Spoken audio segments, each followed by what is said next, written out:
What's up, guys? We're back with a full slate of MLB action here on Monday, June 2nd. We're going to give out plays on every MLB game on the slate. I'll give you my dog of the day and pick out my massive lock, my pick that regardless of price, I think has the highest chance of cashing today. Slam that like button and subscribe to the channel if you want to keep seeing these videos every single day, and let us know what you're thinking in the comments. I personally answer every comment every single day. Check the pinned comment throughout the day to see our favorite picks, and it pays to check back a couple of times per day to see if there are any changes with injury news coming out and starters being confirmed. In terms of a recap, guys, we actually took Sunday off. We were traveling with family and doing all kinds of stuff, so no recap for the video, but we did have a very good day over on the premium side. Our premium capper over there at Stump the Spread went 2-1, which doesn't look that amazing on the surface, but hitting the Astros as a 5-unit play, the Rangers as a 4-unit play, and the only loss being the Rangers as a 2-unit play, that's a pretty solid winning day. So we'll definitely take that. Let's go ahead and hop in. We don't have the deepest slate here on this Monday, but we're going to dive in. We've got 7 games, and we're going to find some value. And first up, we're looking at the Colorado Rockies going on the road to take on the Miami Marlins. The Rockies come into this game fresh off another loss. I know that's not going to shock too many people. They lost 5-3 in their series finale there against the Mets, getting swept there. They've been swept by the Mets and by the Cubs in their last 2 series, respectively. Now they're handing the ball to German Marquez.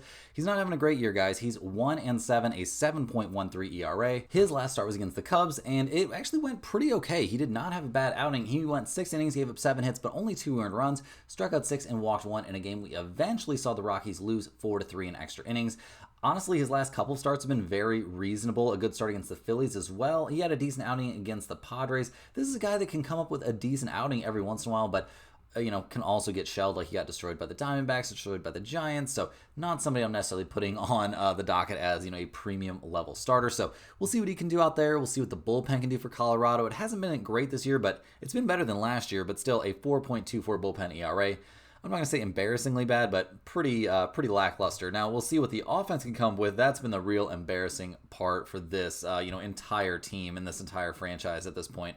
They are last in the majors in runs scored. They are last in the majors in on-base percentage. They're last in batting average and third to last in slugging percentage. Nobody's swinging a scary bat out there for the Rockies. They are clearly the worst offense in Major League Baseball. So we'll see what they can do here on the road, taking on the Marlins, who come into this game. They just lost 2 out of 3 against the Giants, but they're 23-34 on the season, so not looking like a disaster. They'll be handing the ball in this game to Max Meyer, who's 3-4 on the year, a 4.53 ERA. His last start, he was not very good against the Padres. 3 1/3 innings, 7 hits, 6 runs, 4 of them were earned. His start before that against the Cubs, though, was pretty nice, and he's had some bright spots this season. The last time he faced the Rockies, has he faced them yet this year? Okay, he has not faced the Rockies this year. He did face the White Sox and had a rough time, so that's another pretty bad offense that he struggled against. So Max Meyer, not somebody that I am super high on right now, or just in general, and in the overall outlook of this Miami rotation. Not somebody that I think has been very good this season. Now, the bullpen for the Marlins has actually been worse than the Rockies, a 4.58 bullpen ERA. Pretty bad, pretty freaking bad. Not good at all. Bottom 6, bottom 7 in the majors, something like that. The offense has had some bright moments this year. They're 24th in runs scored, but they're 13th in batting average. They're 18th in on-base percentage, 21st in slugging percentage. Not a ton of super scary bats out there. They've scored 2, 1, 0, 10, 6, and 3 runs over their last few games. So not amazing, but obviously not the complete dumpster fire that we've been seeing from the Rockies, and that's a big part of the reasons the Marlins are favorites in this game. The Rockies are plus 168, the Marlins are minus 200. We've got a total of 8 out there. The Rockies are 3-28 on the road this year. That is an MLB worst road mark. They are 21-9-1 to the under on the road. That's an MLB best to the under. Miami is 14-17 at home, 16-15 to the over at home. This is a matchup of 2 pretty horrendous teams. A little bit tough to tell which way we want to lean. Marquez has had his bright spots this season, and Meyer's been struggling, so I actually think the Rockies might have a little bit of value here if you're trying to squeeze out a Colorado Rockies play. Not a lot of opportunities for that to look good. This might be one of them. In terms of the total, I'm going to lean a bit towards the over because I think both starters pretty terrible, but neither offense really gets me going. So generally, I just want to stay away from this game and see if we can find something better to look at in the other ones. Next up, guys, we're looking at the Los Angeles Angels going on the road to take on the Boston Red Sox. The Angels come into this game 26-32 on the season. They've been having a rough time. They've lost, what is it up to now? 7 of their last 8 games.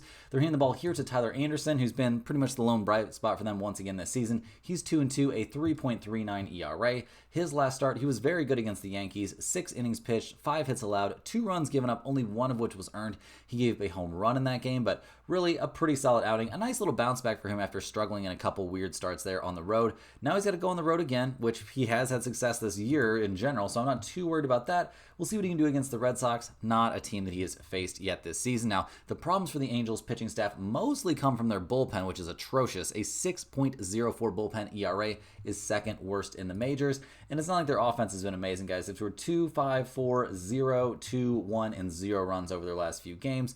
Nobody hitting the ball particularly well. They're 21st in the majors in runs scored, 28th in on-base percentage, 27th in batting average. Their slugging percentage is somehow 10th best in the majors, but this is not a very scary team at the plate for really anybody that they go up against. So we'll see what they can do here against the Red Sox. They come into this game just fresh off of winning 2 out of 3 against the Braves, so that's nice, but 29-32 on the year, not where this Boston Red Sox team was necessarily supposed to be. They have had some injuries and stuff like that. We'll see how things go down the stretch, but right now we're looking at what they're going to do against Richard Fitts. Yeah, one of the best names in all of Major League Baseball, a fantastic name.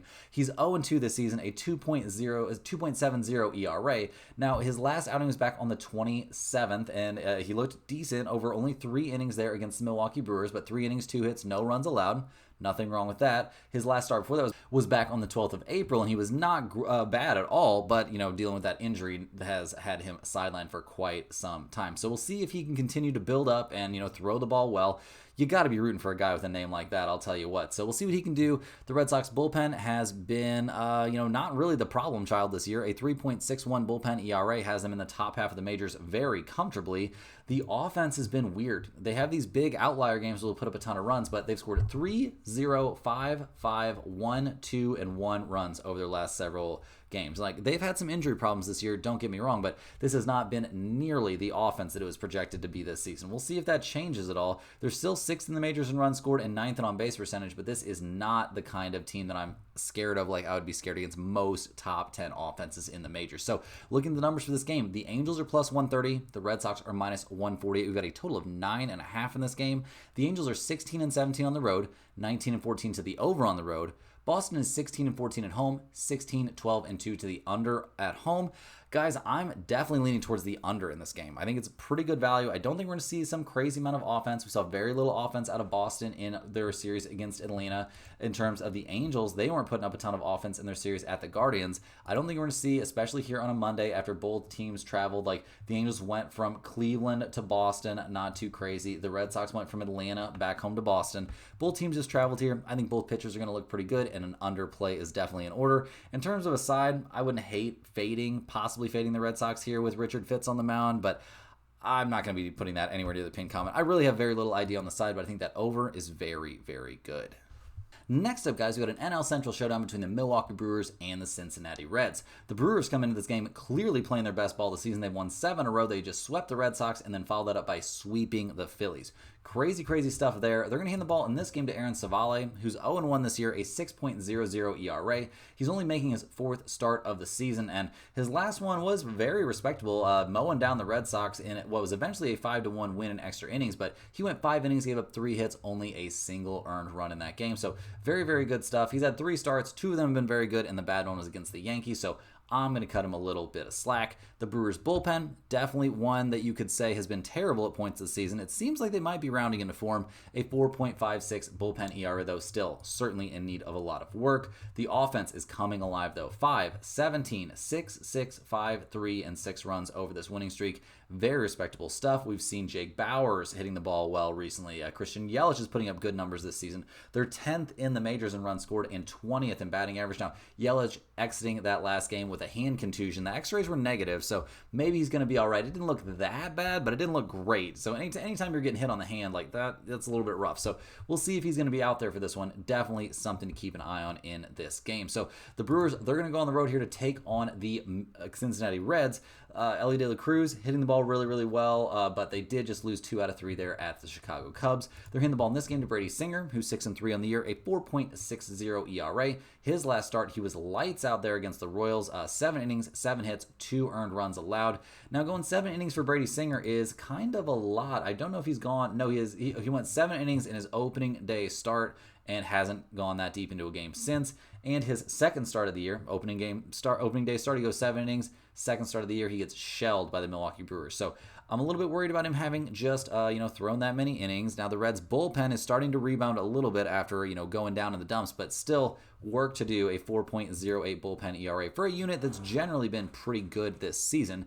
Now, the offense, it's been all over the place this year, guys. These were 3-0, 6-2, and 7 runs over their last few games. We've liked a lot of what we've seen, especially from guys like Elly De La Cruz. They're 9th in the majors in runs scored. They're 15th in on-base percentage, 18th in batting average. Like, maybe this is legitimately like an average MLB offense, which would be a big step in the right direction for this team and a significant departure from what they were looking like early in the year. So, looking at the numbers here, guys, the Brewers are plus 105. The Reds are minus 120. We've got a total of 9 or 9.5. Both numbers still available. The Brewers are 14 and 18 on the road, 17, 13, and 2 to the under on the road. Cincinnati is a 500 team at home. They're 15, 11, and 2 to the under at home. I don't despise under 9.5 in this game, but it's not my favorite play here. My favorite play is actually the Milwaukee Brewers to continue this role because Brady Singer, guys, coming off a 7-inning start, I'm more than happy to fade him. I think fatigue, definitely an issue for him. It's been an issue before in this season, so I think we could definitely see it rear its ugly head here, and the Brewers are red hot. Fading them right now would feel pretty bad, so definitely give me the Brewers here at plus 105 with a chance to be in the pinned comment and a chance to be our dog of the day. Jumping in here with a quick reminder, guys, all of our videos are sponsored by StumpTheSpread.com. Click the link in the description to go over there and see the top confidence picks from our entire team of experienced cappers. Right now, our premium members are getting daily MLB, NBA, NHL, and UFC picks. Major League Baseball has been our most profitable sport the last 3 years running and is off to a great start to the year. And yesterday was very solid, cashing 2 high unit plays and then bricking the only 2 unit play. So very, very good stuff there. At StumpTheSpread.com, you'll be able to see exclusive free picks that are only posted there, our free-to-use bet size calculator, and our premium top confidence picks, which might not and usually will not match what you see here in the video, as I am not the premium capper for StumpTheSpread.com. We've got a guy over there with way more experience, some very complex and very just intricate algorithms and formulas, and he's taken every single thing into account that you can possibly matter. History against pitchers, weather, just like every variable you could imagine. That guy is a ton of work, guys. A ton of work goes into those premium picks. So definitely get over there, check that out. Also get over to StumpTheSpread.com and sign up for a free account to get on our email newsletter list. All they need is your name and email address, and you'll be on that list. And there's free picks straight to your inbox every single day. Information on niche betting like NASCAR, golf, tennis, all kinds of crazy stuff. There's also parlays included in there. There's no run first inning parlays tossed in there all the time, like all kinds of good stuff in that free email newsletter. So definitely worth your time to get over there and sign up for that, and it's completely free.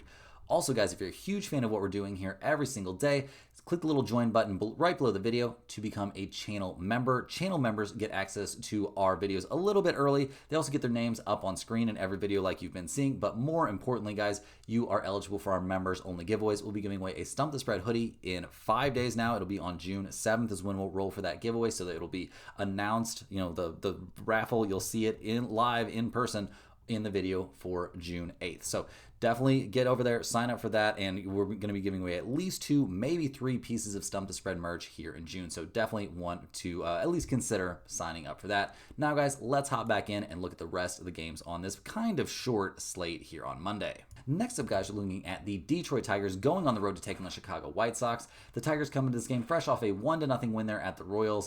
They won 2 out of 3 in that series, but 2 of those games were 1-0 games. Kind of crazy stuff. They're handing the ball here to Jack Flaherty, who's 3-6 this season, a 3.94 ERA. He's fresh off of, I would say, one of his better starts of the year, guys. 6 innings, 2 hits, no runs allowed there against the Giants.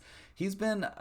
I feel like he's been a little bit unlucky this year, if I'm being honest. Like, he's put up some very good starts. He's been in some situations where he's gotten a little bit unlucky. He's put up great strikeout numbers and some mediocre strikeout numbers. I mean, he struck out 8, 6, 4, and 8 over his last 5 starts. Now, the Tigers are only 2 and 3 over those starts, but generally speaking, I'm pretty happy to expect good stuff from Jack Flaherty over the course of the season and down the stretch. The last time he faced the White Sox, it was a 7-4 win there for the Tigers, where he gave only a single earned run over 5 2/3 innings of work. So pretty good stuff there. Some nice history for him in this matchup. Now, the Tigers' bullpen pretty much all year long has been excellent. A 3.24 bullpen ERA is 3rd best in the majors.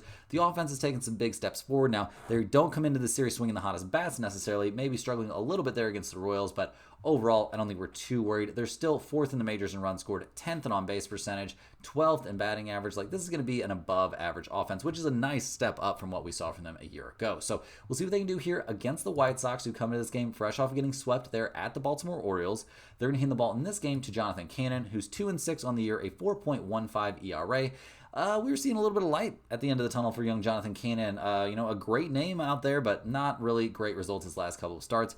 Gave up 4 runs, 3 of them were earned over 5 innings there at Wrigley Field, and then his last time out, guys, at the Mets, it did not go well. 5 2/3 innings, 9 hits, 5 earned runs, and a couple of home runs given up. So not really throwing the ball his best at the moment. We'll see what he can do against the Tigers. I have hope for this young guy, but the last time he faced Detroit, he got shelled. So that was a while ago, but I'm still just a little bit concerned here about Jonathan Cannon. So we'll see how that goes. The White Sox bullpen, while it's not as bad as last season, still not very good. A 4.43 bullpen ERA. Clearly a lot of work to be done there. And the offense not killing it, guys. 2-2-1 runs in that series there against Baltimore. They're 26th in the majors in runs scored. They're 29th in batting average. They're also 29th in slugging percentage. This is just not a scary team at the plate, no matter how you try and slice and dice it. They're not too good at the plate. So looking at the numbers, I'm not shocked to see the Tigers as big favorites. They're minus 210. The White Sox are plus 180. We've got a total of 8.5.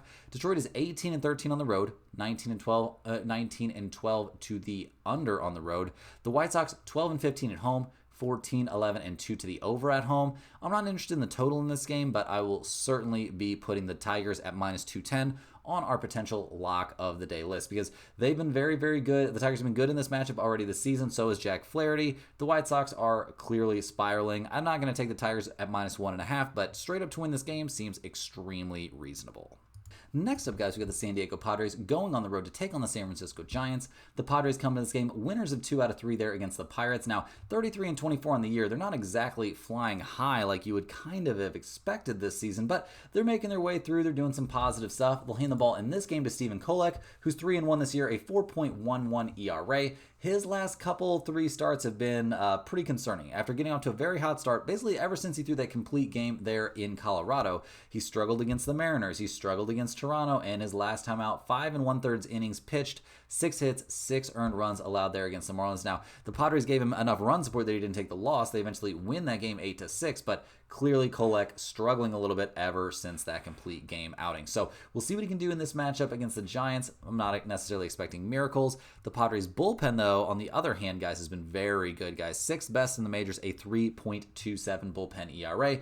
Not going to be complaining about that. I will complain a little bit about the offense. We've seen good stuff from guys like Machado, but Tatis has been struggling here down the stretch. They're all the way down to 19th in the majors in runs scored. They are 17th in on-base percentage, 11th in batting average still, but just not looking like the dangerous team we expected them to look like at the plate. So we'll see what they can get done here on the road against the Giants, who come into this game winners of 2 out of 3 there at Miami. They're 33-26 on the year. They've cooled off pretty aggressively since getting off to an incredibly hot start. They're going to hand the ball in this one to Logan Webb, who's 5-5 this year, a 2.82 ERA. His last time out, he did strike out 10 against Detroit, but 6 innings, 7 hits, and 3 earned runs allowed led to a 3-1 loss there for the Giants. So not great. He struggled to start before that, getting shelled by the Royals. He has had pretty good numbers over the course of the year. Now going up against the Padres specifically, he hasn't faced them this season, but I'm a little bit worried about Logan Webb. The last couple of outings have not left me with a great feeling. So we'll see how he does. Obviously, the Giants bullpen has been the best bullpen in the majors this year. It's really not even questionable. They're first in bullpen ERA still right now, a 2.42 bullpen ERA. The offense has not been great, and that was pretty predictable given the numbers that they had put up. They've scored 4, 0, 2, 3, and 1 runs over their last few games. They got off to just an unsustainably hot start given this lineup. I mean, they're still 16th in runs scored, but they're 25th in batting average, 21st in on-base percentage. Just not going to be a super scary team at the plate. So looking at the numbers for this game, the Padres are plus 145. The Giants are minus 175. We've got a total of 7 in this game. The Padres are 13-14 on the road. They're a 500 over-under team on the road. San Francisco 17-9 at home and 15-11 to the under at home. I'm not interested in the total of 7 here. I would maybe lean towards over, if anything. In terms of a side, I mean, I guess we're maybe supposed to back Logan Webb here, but neither team has been hitting the ball particularly well. And if it's going to be a super low-scoring, close game, which maybe the total is, maybe I'm off on the total there. I don't really care about the total too much. I'm going to lean just slightly towards the Padres here at plus 145, but I'm more than happy to leave this game alone. Next up, we're looking at the Minnesota Twins going on the road to take on the Sacramento Athletics. The Twins come into this game fresh off of losing 2 out of 3 there at Seattle. Now they got to go to Sacramento. We'll see how that works out. They're handing the ball in this game to Joe Ryan. He's 5-2 on the year, a 2.57 ERA. He's been dealing. Fresh off a very good start there at Tampa Bay. 4 out of his last 5 starts have been premium level starts, and his worst one, he gave up 3 earned runs against Cleveland in what was a 6-5 win. We see the Twins are 4-1 over his last 5 outings. Going up against Sacramento here could be a little bit of an adventure. They're all over the place. He hasn't faced him yet this year, so we'll see how that looks, but I've loved what I've seen this year overall from Joe Ryan. No complaints there. Also no complaints about that Twins bullpen. 5th best in the majors, a 3.25 ERA. Not going to complain about that coming out of the pen. The offense has been a little bit all over the place. They did score 12 runs in game 1 there at Seattle, but struggled a little bit the rest of the series. They're currently 22nd in the majors in runs scored and 21st in batting average. I think this is going to be a bottom third offense, and I don't know how well that's going to play out for the Twins, over the course of the year. I think that is going to do a lot to damage their chances in a very competitive AL Central, but yeah, that offense does not get me going. So we'll see what they can do here against the Athletics. They're a little bit banged up now. They've lost, up to 6 in a row. That's not the best look. They just got swept in a 4-game series there at Toronto. They're going back home, but they don't really have a home at the moment. They're handing the ball to Luis Severino, who's 1-4 this year, a 3.89 ERA. His last few starts, his last 3 starts have been excellent. Very good at San Francisco, a good at home against the Angels, and then good his last time out at Houston. 6 innings pitched, 3 hits allowed, 2 runs, but only 1 of them was earned. That was a 5-3 loss, and we see the Athletics are 0-4 over his last 4 starts. So that's all a little bit concerning. I don't believe, no, he has not faced the Twins yet this year, so we'll see what he can do, but even if he has a great outing, that bullpen's going to come into play at some point, and the Athletics have the worst bullpen in Major League Baseball now, a 6.17 bullpen ERA. Horrendous stuff there. The offense is actually putting up some runs again. They scored 4, 7, 7, and 0 in that 4-game series at Toronto, but it hasn't been dominant stuff. They're still 15th in the majors in runs scored and 6th in batting average, but none of that is really enough to out-carry a horrifying bullpen and a pretty mediocre, suddenly looking pretty mediocre rotation. So looking at the numbers here, guys, the Twins are -160. The Athletics are +135. We got a total of 9.5. Minnesota is 13-19 on the road, 18-11-3 to the under on the road. Sacramento is 9-19 at home, 10-8 to the over at home. In terms of the total in this game, guys, I want to lean slightly towards the under because of the pitching situation for both teams, but no major lean there. I will slightly take the Twins here at -160, but this is the smallest of small leans. I do like Joe Ryan out there, but at -160 and with a team that struggles so much offensively like the Twins do, not a spot that I'm in love with. Last but not least here, guys, we're looking at the New York Mets going on the road to take on the LA Dodgers. The Mets come into this game fresh off of sweeping the Rockies. They won all 3 of those games pretty handily. They only won 2 out of 3 against the White Sox the series before that, so I guess they decided to buckle down and take these gimme games a little bit more seriously. Now, they're going to hand the ball in this one to Paul Blackburn. He is going to be coming off the IL. Was dealing with that knee issue. It's going to be his first start of the season. We'll see. We'll see how things go. He's had plenty of issues over his career and recently, so coming back from all that, probably going to be a little bit emotional. We'll see what he looks like in his first start of the year.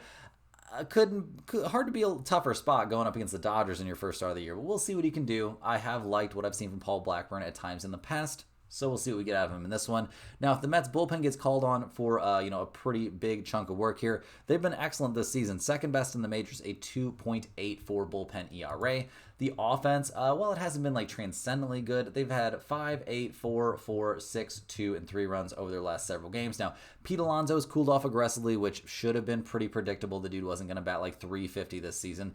Lindor's done good stuff this year. They're 14th in the majors in runs scored, 16th in batting average, but 6th in on-base percentage and 6th in slugging percentage. So this is a team that is more than capable of putting up some runs. They've also got guys like Soto, who are due to hit the ball a lot better than what they've done here in the early going. So we'll see what they do against these Dodgers who come into this game winners of 2 out of 3 against the Yankees. They'll hand the ball in this one to Dustin May, who's 3-4 this season, a 4.20 ERA. He's been pretty solid over his, I would say, 3 of his last 4 starts at least. He did struggle a little bit against the Angels, which is a weird team to struggle against, but he's looked pretty good. The Dodgers have won his last 2 outings. I mean, 5 innings, 4 hits, and 3 earned runs against Cleveland isn't anything to write home about, but he did strike out 9 in that game, and he's done some good stuff. We'll see what he looks like here against the Mets, as he has not faced the Mets yet this year. So we'll see. Dustin May hasn't been our favorite pitcher this season, but it hasn't been a disaster. So looking at the bullpen for the Dodgers, disaster feels a little bit strong, but a 4.02 bullpen ERA, definitely not what this team was anticipating coming into the year. Now,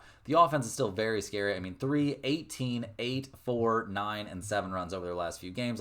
Freddie Freeman hitting the ball really well, and just kind of the entire team hitting the ball pretty freaking well. Obviously, like they're first in runs scored, first in on-base percentage. It doesn't get a whole lot better than this Dodgers offense. So looking at the numbers for this game, guys, the Mets are plus 135. The Dodgers are minus 155. We've got a total of 9 out there. The Mets are 13-15 on the road, 17-10-1 to the under on the road. The Dodgers are 21-9 at home. They are 20-10 to the over at home. That's actually an MLB best to the over. I don't hate the over in this game, to be honest. I think we can see plenty of offense here from these two teams. Neither starter is really like somebody I have tons of trust in. I don't trust the Dodgers bullpen at this point. The Mets bullpen is still pretty solid, so slightly in there towards the over. And with the Mets as a significant underdog, I would love to be able to take them, but I just don't think I can quite pull the trigger. So give me the Dodgers as a small lean here at minus 155. I don't think that's too crazy. I do worry a little bit about Dustin May, but I don't think this is the worst spot in the world. Unfortunately, guys, that's all the games we have for today. A pretty short slate out there on Monday. Do me a big favor, hit that like button for good luck on all of your bets, and subscribe to the channel if you're new. Let me know in the comments any questions you have about today's slate or anything else you see here. I'm more than happy to answer, and I will be reading these. I read the comments every single day. Not every day do I get to answer every single comment like I would like to. I got a baby, guys. Cut me a little bit of slack, but I get in the comments every single day at least a little bit. So I really appreciate all the support from all of you. Make sure you're getting over to stumpthespread.com to check out at least that free pick, get on the email newsletter and check out the free picks over there. And we'll see you guys right back here tomorrow for a full slate of MLB action. And as always, more sports betting action.